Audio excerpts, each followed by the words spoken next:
Insuliiniin kun akkaataan itti qopheessan insuliin preparation short acting insulin yookaan regular kan yeroo gabaabaa, intermediate acting, long acting jira. Short acting usually administered 2 to 30 minutes before meal. Nyaataan dura daqiiqaa 20 hanga 30 dirama. Or may be taken alone, kophaas fudhatamuu danda'a, or in combination with long acting insulin. Insuliin yeroo dheeraadhaati altraalenteedhaan wajjin fudhatamuu danda'a. Insuliin yeroo dheeraati. Intermediatein neutral protamine hydrogenase usually after food fudhatamu, nyaataa booda fudhatamu. Long acting ammoo altraalentee kan jedhamu primary used to control fasting glucose level. Kuni hoggaa nyaatatti hin jirre glucose level yeroo sanii to'achuudhaaf yeroo dheeraadhaaf si keessa ture jechuudha. Short acting jechuun yeroo gabaabaa si keessaa bada insuliinii. Kun ammoo jiddu gala. Kun ammoo kan yeroo dheeraati. Insuliin regimen qophiin isaa kun akkami akkaataan itti dafuudhanii diran vary from 1 injection to 4 injection per day. Garagara inni guyyatti hoggota akka dirachuu irraa ka'ee hanga guyyatti yeroo 4 dirachuutti jira. Usually inni kuni combination of short acting and long acting dha. Baay'inaan kan hojii kennamu kan yeroo gabaabaatii fi kan yeroo dheeraa santu hojii kennamu. Conventional regimen jaaniin kan walitti dhufu. Conventional kan jaaniin 1 to 2 injection per day. Guyyatti yeroo takka yookaan 2 injectionii hangas dirata. Kaayyoon isaa to avoid acute complication of diabetes. Complicationii jalqabaa ittisuudhaaf hypoglycemia ittisuudhaaf kan yeroo takka yookaan 2 diratu. Important for terminal patient or in any patient. Warreen dabree diratu akkasumas patientii hundaafuu inni kun barbaachisa. Conventional regimeniin kun. Intensive regimenii jira. Kuni katti yaadamee 3 to 4 injection per day. Guyyatti yeroo 3 yookaan 4 dirata. Twice daily administration of short acting and long acting is given in combination before breakfast. And the evening meal is simplest and the most commonly used regimen. Baay'inaan itti fayyadaman isa kana kuni guyyatti yeroo 2 fudhata.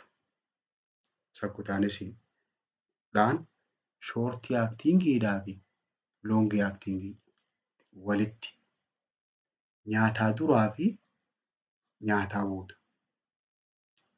Evening meal and before breakfast. Galgalaa fi ganama fudhata jechuudha. Most commonly isa kana. Hogguu 2 fudhata. Yeroo 2 ittira. Marsaa 2. Before breakfast hidhaa fi evening meal nyaataa booda. Absorption of insulin may be influenced by xuuxamuun insuliinidhaa kun wantoonni jijjiiruu danda'an. Tokkoffaa saayitii bakka diramte. Abdoominii irra yoo dirte dafee xuuxama jira. Kan lammaffaa diipsii hanga gad fageenyatti dirteeti. Kan sadaffaa volume of injection hangaati ml hangaati dirte kanarratti hundaa'u. Rotate every 2 to 3 weeks. Ni naannessitaa bakka takka diraan ooltu. Asirraa kaaftee akkanatti inchii takka addasiisaa inchi takka takkatti dasiisaati diraa achii kaaftee asitti deebisuudhaaf torbaan 2 hanga 3 si fudhata jechuudha. Handhuura kanarra akkasitti achirraa kaaftee akka naannessitee walitti deebisuudhaaf. Sababni akkas gootuuf, sababni irra naannessituuf to prevent localized lymphatic tissue lipodystrophy bakka sanitti faatiin akka walitti hin qabamne dhorkuudhaaf. Yookaan har'a dirtee bakkuma kalee dirte keessa har'as dirte guyyaa kaan godaannisaa dhufa. Kan biraa to promote consistency in insulin absorption haala wal fakkaataadhaan akka xuuxamu godhuudhaaf. Akka wal fakkaataa irra hoggaa naannessitee akkasitti dirtu hanguma kaleetti xuuxame har'aas xuuxamu. Administer each injection half to 1 inch away from previous injection. Bakka kalee dirterra takka walakkaa inchii takka dasiisitee dirta. Always use the same area at the same time of day. Bakka wal fakkaattu guyyaa sa'aatii wal fakkaataa. Bakkuma kalee dirte sani sa'uma akka kalee karuma san dirta. Yoo garaarra dirte achumarra dirte sa'aatii wal fakkaataa. Wanni beekuu qabdu note B patient may inject morning dose in the abdomen, evening dose in the arm is not recommended. Doozii ganama garaarra diratee tagalgalaa immoo harkarra dirachuu hin ajajamu. Bakkuma tagalgalaa san dirtee taganamaatis dirta malee takka garaarra dirtee takka harkarra diruun hin taatu. Problem of insulin rakkooleen insuliiniin kun qabu tokko local allergy bakka sana allergic reaction uumamuu danda'a. Systemic allergy illee dhufuu danda'a qaama keessatti. Lipodystrophy jechuun faatiin bakka sanii walitti qabamuu danda'a. Bakka jedhamtu sanii. Hypoglycemiaan dhufuu danda'a. Gulukoosii humnaa ol gabbuusee namtichi gulukoosiin keessaa gad xiqqaachuu. Kan biraa weight gain. Kiiloon namtichaa dabaluu dandeessi. Namtichi gabbachuu danda'a. Oral anti-diabetic dawaalee DM'dhaa kan afaaniin fudhataman. It is effective for type 2 who cannot treated by diet and exercise. Orally warreen fudhatu warreen type 2 qabanii fi kan nyaataa fi exerciseidhaan wal'aanamuu dadhaban. Dawaaleen oral anti-diabetic jedhamu keessaa tokkoffaan sulfonyl urate jedhama. Sulfonyl uratein paankiriisiin akka insuliinii maddisiiftu stimulate godha. Inni kun paankiriisii kakaasa. Kan biraa decrease production of glucose by liver. Hanga gulukoosii liiveriin oomishtuuti gad xiqqeessa. Allowing cell to use insulin better. Sirriitti seeliin insuliinii kanatti fayyadamtu godha. Sulfonyl uratein. Inni lammaffaadha baayijuwaandiisi. Baayijuwaandiisiin peripheral resistance jiru san hiika. Facilitating insulin on the peripheral receptor. Receptara fageenya irra jiru kan isa qeebaluu dide sanii akka qeebalu taasisa. Resistance san. Kan biraa decrease sugar produced by liver. Sukkara yookaan gulukoosii tiruun oomishtu san gad xiqqeessa. Glyconeogenesis. Increase amounts of sugar absorbed by muscle cell. Hanga masiliin gulukoosii fudhattu. Takka hanga isiin sukkara fudhattuuti dabala. Hanga duraan fudhattu caalaa akka fudhattu. First generationidhaa fi second generation qaba. Sulfonyl uratein first generationiin carbutamide, acetohexamide, chlorpropamide, tolbutamide, tolazamide warreen jedhan. Second generationiin Gilii qaba hundi. Giliipaaziid, giliikilaaziid, giliibeenkilaamaayid, giliibornooraayiid, gilii qaba hundi. Gilaayikoopiraamaayidii fi giliimeepiraayidii. Gareen baayijuwaandiis jedhaman meetofoormiin faana jala jira. Waayidilii yuusdiin isa kana. Baay'inaan dawaan nuti itti fayyadamnu meetofoormiin kana. In treatment of DM type 2 irratti meetofoormiin kana. Kan biraa feenfoormiiniin kun amma magaalaa keessa hin jiru. Magaalaarraa baafamee jira. Withdrawn from market in most country biyya hedduu keessatti magaalaarraa galchanii jiran. Sababni isaa duutuu toxic effectii qaba. Summummaa isaa guddoodha. Lactic acidosis qaba. Asiidii qaama keessa baay'isa. Feenfoormiin kan jedhamu kun dawaan kun. Kan biraa piriigwaaniili. Piriigwaanuuliin kun also anti-malarial drug. Dawaa buseedhaatiisi. Garuu DM'dhaaf illee numa fayyadamna. Baay'inaan dawaan afaaniin fudhatamu keessa kan DM'dhaa meetofoormiin beekamaa. Kompiilikeeshinii DM ilaallata. Accuteidhaa fi kiroonikii qaba. Kompiilikeeshinii DM. Acute complicationin abbaa sadii. There are 3 major acute complications of diabetes related to short imbalance in blood glucose level. Gulukoosiin dhiiga keessatti baalaansii tahuu dadhabuu irraa rakkoolee yeroo gabaabaa keessa nama mudatu. Saniin acute complication jedhanii. Abbaa sadeen suni tokkoffaan hypoglycemia.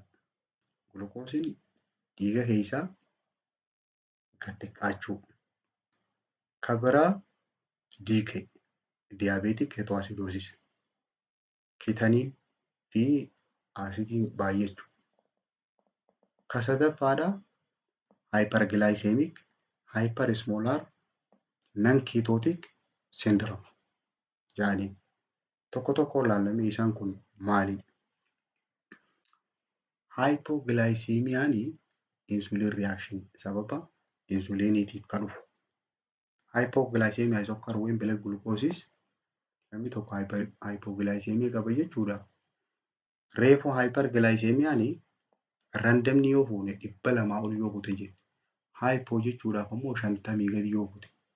50 hanga 60 ichi gadi yoo fute hypo ta'e jedha hypoglycemia. Maaliif dhufa? Hypoglycemiaan koosiinsaa too much insulin. Insulinii hedduu yoo fudhate namtichi yookaan immoo too much oral hypoglycemic agent. Dawaalee gulukoosii gabbuusan kaafaaniin fudhatamu hedduu yoo fudhate. Too little food. Nyaata xiqqeesha yoo nyaate. Yookaan immoo excessive physical activity. Sochii qaamaa humnaa ol yoo godhe. Hypoglycemia fiduu danda'a. Hypoglycemiaan halkanii guyyaan qabu. May occur at any time of day or night. Guyyaas halkanis dhufuu danda'a. It often occur before meal. Nyaataa dura faas dhufuu danda'a. Especially if meal are delayed or snack are omitted.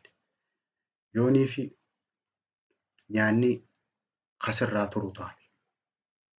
Yookaan immoo yoo kashaa irraanfatte. Sobaata sana waan silaa jettuu galgalaa sana nyaatan sanii oka irraanfattu taate takka nyaanni sirraa ture dhufuu danda'a.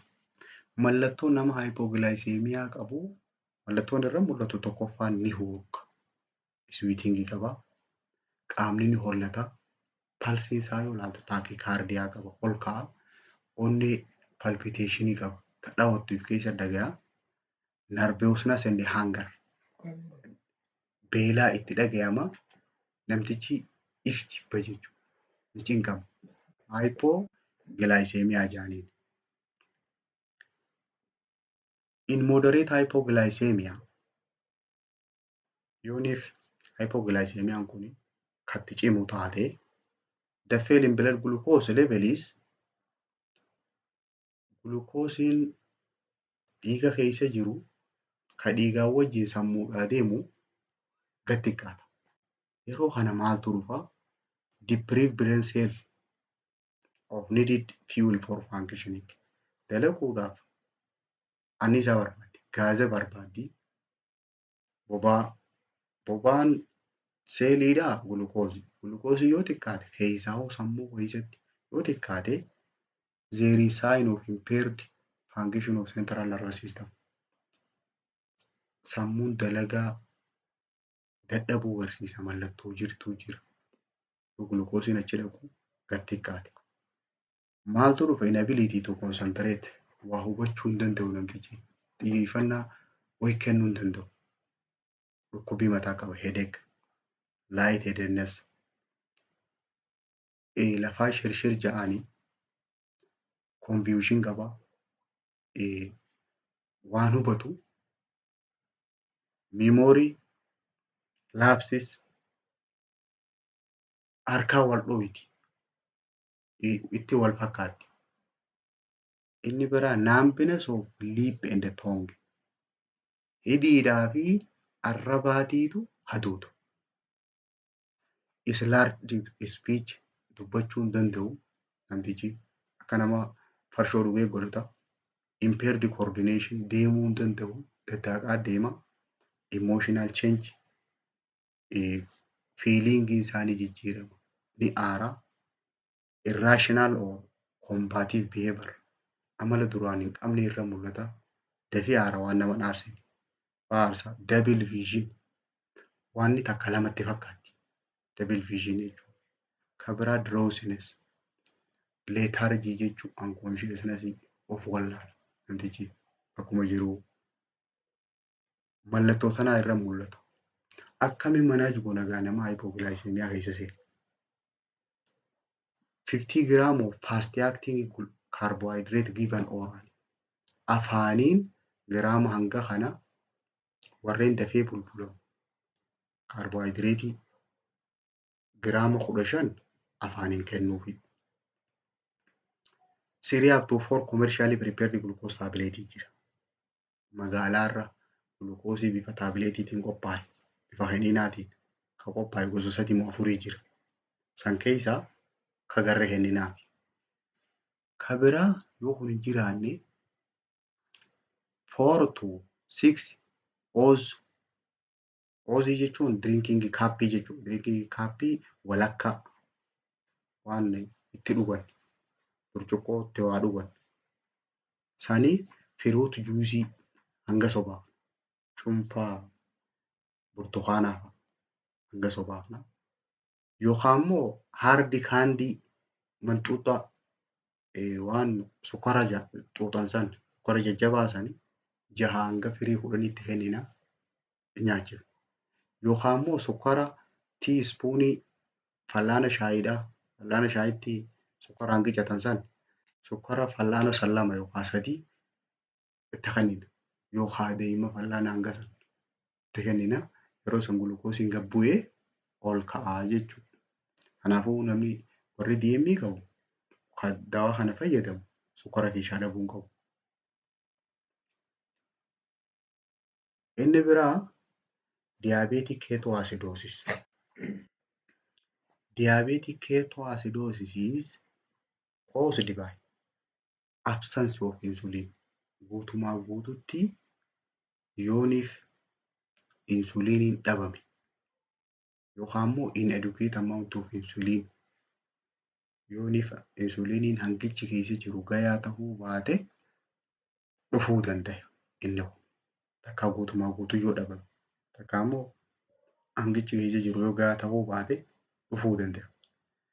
The 3 main clinical feature of DK jira. Namni tokko diabetic ketoacidosis yoo qabaate mallattoolee gurguddoo 3 qaba. Tokko hyperglycemia, gulukoosiin dhiiga keessatti ol ka'u. Ka lammaffaadhaa dehydration and electrolyte loss qaba. Hanqina fluidiidhaa itti dhufa. Electrolytiin qaama isaa keessa jiru ni dhabama. Sababni isaa pooliyuuriyaa qaba. Namtichi fincaana. Inni biraa acidosis. Aasidiin qaama keessatti heddummaata. Mallattooleen Ijoon diikeedhaa sadiin tana. Gulukoosiin dabaluu, dihaayidireeshin qabaachuu fi aasidoosisii qabaachuu. Without insulin, insuliiniidhaan maletti amount of glucose entering the cell is reduced. Hangi gulukoosii seelii seenuu gad xiqqaata. The liver is increased glucose production. Yeroo seelii keessaa gulukoosiin gad xiqqaate, liiveriin oomisha gulukoosii ni dabalti. Wanni kullachuutu maal fidaa? Both factories lead hyperglycemia. Gulukoosiin duraanuu seelii seenuu dadhabe malee dhiiga keessa ni jira. Isa seelii seenuu dadhabe kana isiin akka waan dhiiga keessa hin jirreetti hubatteeti amma gulukoosii biraatti dabalte. Kanaafuu irra waan dabalameef hyperglycemiaan dhufa. In attempt to rid of the body of excess glucose, gulukoosii hedduu kana waan geggeessuu hin dandeenyeef kaleen akkam gooti? Excrete glucose along with water. Bishaanii wajji baafti. Yeroo gulukoosii ani bishaanii wajji karaa fincaaniitiin baaftu elektiroolaayiitiinis wajji ba'a. Yeroo kana soodiyeem and pootaashiyamii loosiitti dhufa namticha. Kabiraa loosiin fluidiin sababa kanaan keessaa yaa'u kuni osmootic diuresis jedhaniin. Ofumaaf osoo dawaatti hin kennin firraa baasuu jechuun elektiroolaayitii keessa jiru sana. Yeroo kana pooliyuuriyaan dhufa, dihaayidireeshiniin and elektiroolaayit loosiin xumurarra dhufa jechuudha. Another effect of insulin deficiency is rakkoon hir'ina insuliiniitiin nama dhuftu biraa breakdown of fat. Faatiin caccabu. Yookaan lipolysis jedhaniin. Faatiin tun yeroo caccabdu bakka lamatti dabaati. Firii faatii asiidiidhaa fi gilaayisarolitti dabaati. Firii faatii asiidiin kun yoo dhiiga keessa gamana bahe are converted into ketan body. Yeroo gamana bahee ketanii jijjiirama. Tiruudhaatiitu ketanii jijjiira. Yeroo isiin ketanii jijjiirte ketanii kanaa dhiiga keessa naannawa jechuudha. Keto acidosis in the circulation. Yeroo kana metabolic acidosis hin dhufu. Asidiin dhiiga keessatti yeroon isiin baay'attu yeroo kana. Mallattoon diikeedha.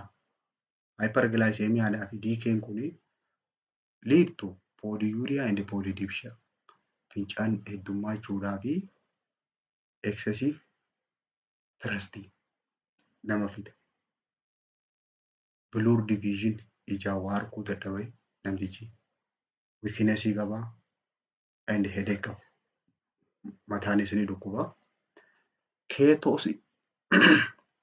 Keetoosisii fi aasidoosisiin keetoo aasidoosisiin diikeedha. Mallattooleen inni qabu abdoominaal peenii fa'aa qaba namtichi. Garaan ni dhukkuba. Noozhiyaa and vomitingii qaba.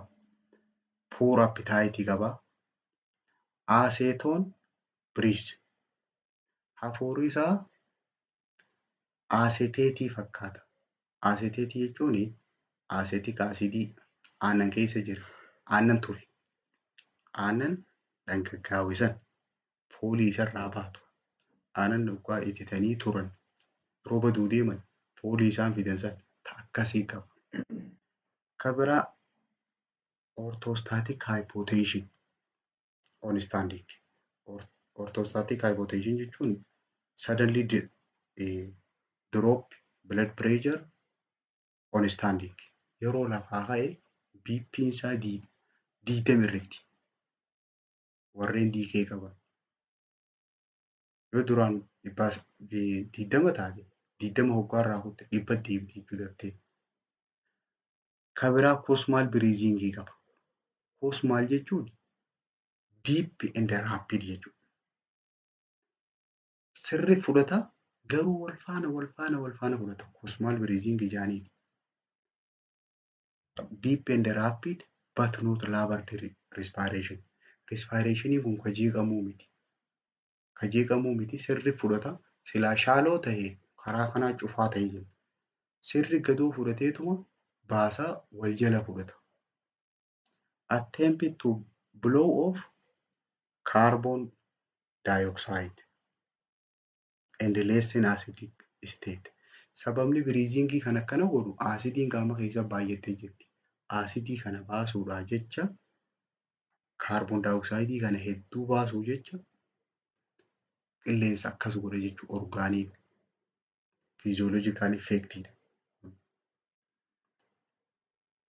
Investigeeshiniin isaa namni tokko diikee yoo qabaate wanni ilaalamu tokkoffaa yuuriyaa fincaan keessa and electrolyte and blood glucose wantoota hanga kana ilaalan. Arterial blood is to assess severity of acidosis.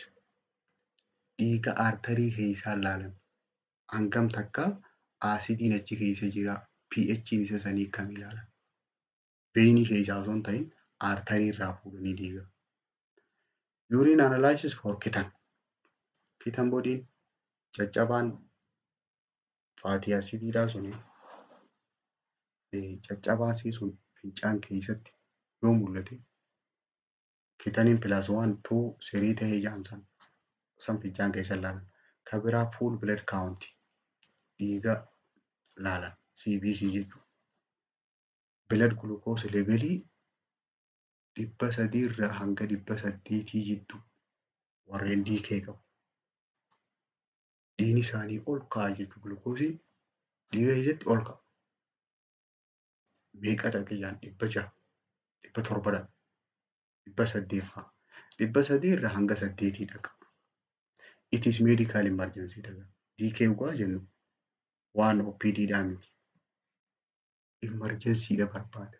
So treatment should be in hospital. Bakka itti wallaanamus hospitaala ciiseeti hanga inni gad deebi'u. Aim of treatmentiin keenya to correct three main problem. Rakkoolee sadi sirreessuudhaaf. Tokko dehydration, lammaffaa electrolyte lossii fi acidosis sirreessuudhaaf. Kana sirreessuudhaaf tokkoffaa fluidii bakka buusuun dirqama. Fluid replacement. Rehydration is important for maintain tissue perfusion. Tishuun tuni dhangala'aa akka sirriitti harkattu rehydrate godhuu isa dehydrate ta'isan. Jalqaba maal kenninaafi NS normal saliniidha high rate irra kenninaafi. Warreen hypotension qabaniif hypotonic NS 0.45 may be used for patient with hypotension. Yooniif glukoosiin keessaa gabbu'e fluidiidhaas kadhaban taate NS qofaami. NS kana irraa gad xiqqeessine hypotonic goona. Kun normal salayinii 0.9 walakkaa isa sanii kenninaaf 0.45. Kana booda fluid volume isaa intake fi output hangatti yaa'u hanga baasee ni lakkoofne jechuudha. Inni biraa electrolyte loss replacement. Yeroo dhangala'aa san bakka deebifnuuf rehydration is increase plasma volume. Volume proteinidha ni dabala and subsequent decrease of serum potassium and the increase urinary excretion of potassium. Potassium fincaanii wajji bahu jiru sanii gad xiqqeessa. Ni dabala. Kammoo seeramii keessa jiru gad xiqqeessa. Yeroo kana because potassium level drop during treatment of decay. Yeroo decay kana wal'aannu soodiyemiidha kennuufi jira. NS jechuun soodiyemii qaba. Soodiyemii hukkaa kenninu potaashiyemiin duraa ba'a. Potaashiyemiin dhiiga keessaa gad xiqqaateeti fincaan keessatti heddummaata. Fincaanii wajji ba'a. Sababa kanaaf potaashiyemii alaa kennuufi qabna jechuudha. Diruufi qabna. Potassium must be infused even if plasma concentration is normal. dhiiga keessa waggaa ilaallee yoo hangi pootaasheemiidhaa noormaal taate dirqama IV tanaaf itti dabaluufii qaba. Infuse godhuufii qaba. Manaajimentiin sadaffaadhaa aasidoosisii wallaanu. Insuliinis inhibit fat breakdown jenna. Faatii kan caccabne dhorka jenne insuliiniin jiraachuun. Akkamitti dhorkaa? Thereby stopping building up of acid. Aasidiin kun akka hin ijaaramne dhorkuudhaan faatiin akka hin caccabne dhorka. Kanaafuu insuliinii kennuufiin dirqama jechuudha. Aasidoosisii hambisuuf administer IV slowly suuta kennuuf. Kan biraa add dextrose. Dextrose itti dabalaa fi hoggaa gulukoosiin dhiiga keessaa sun NS kan hoggaatti kennine gabbo'a. Hoggaa inni gad deemee 250 hanga 300 jidduu dhufe dextrose itti dabalaa fi gulukoos jechuudha. Gulukoos gubbaarraan dabalaa. To avoid rapid drop in blood glucose. Dafii akka gadi hin fiine. Yoo fedhe gad fiigeeti 0 dhufa. Kanaafuu kan inni dafii gad fiigee gadii tanaan dhufne dextrose itti dabalaa.